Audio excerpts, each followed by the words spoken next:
Alors pas de gouvernement, pas de majorité parlementaire. Quelles sont les priorités pour vous, malgré le fait qu'il n'y ait pas de majorité ici dans le Cénacle? Le gouvernement actuel a toujours la majorité au sein du Parlement. Donc ça peut déjà aider. Il y aura probablement des sujets sur lesquels nous allons devoir avancer. Dès cette semaine, moi je vais demander au Parlement de voter la loi qui va permettre à la Belgique de participer à des opérations de sauvetage à l'échelon européen pour d'autres pays en difficulté. On parle beaucoup de la situation en Irlande, au Portugal. Mais il faut évidemment que la Belgique soit prête si nous devions intervenir. Et c'est ce que l'on va voter cette semaine. Donc il y aura, je le pense, une très large majorité pour voter cela. Non, c'est pas très faisable. Donc il faut arriver à ce qu'il y ait rapidement un gouvernement, rapidement une majorité qui puisse se dégager ici et qu'on puisse travailler enfin aux problèmes auxquels les gens sont confrontés, quoi. Donc il faut un gouvernement parce que les gens en ont besoin. La situation socio-économique l'exige, donc il faut qu'on avance. Bon, nous sommes 4 mois après les élections. Il est temps qu'un gouvernement se fasse et il est temps que les vainqueurs des élections, aussi étonnant que ça puisse paraître, car c'est très versatile, prennent leurs responsabilités.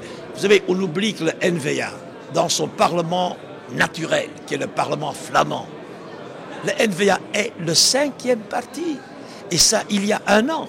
Un an plus tard, dans le Parlement qui leur va moins bien, le Parlement fédéral, ils sont les premiers des élus flamands, à eux de prendre leurs responsabilités, de venir avec des propositions, d'attirer ceux qui veulent y participer et d'essayer de résoudre les problèmes dits communautaires et les problèmes socio-économiques. Et s'ils ne le font pas, c'est un peu, je vais être dur dans ce que je vais dire, un début de déni de démocratie.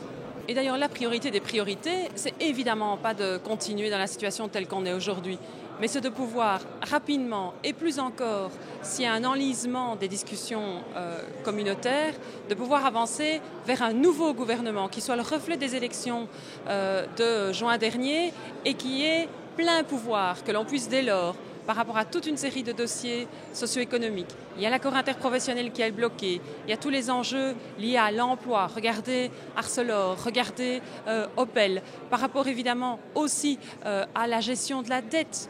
Aujourd'hui, qui peut s'assurer que demain, il n'y aura pas des spéculations sur la dette belge? Et donc, par rapport à tous ces dossiers-là, on a un besoin urgent d'un gouvernement qui a les pleins pouvoirs. Et ça, excusez-moi, mais c'est effectivement aussi de la responsabilité de la NVA. J'entends souvent la NVA plaider pour le coup de posture. Ils ont raison, mais aujourd'hui, le coup de posture, il est en sourdine et c'est le côté Mr. Vlaanderen et on ne voit plus que ce côté Mr. Vlaanderen. Donc faisons aussi appel à un moment donné au coup de posture de la NVA et avançons vers un nouveau gouvernement avec plein pouvoir.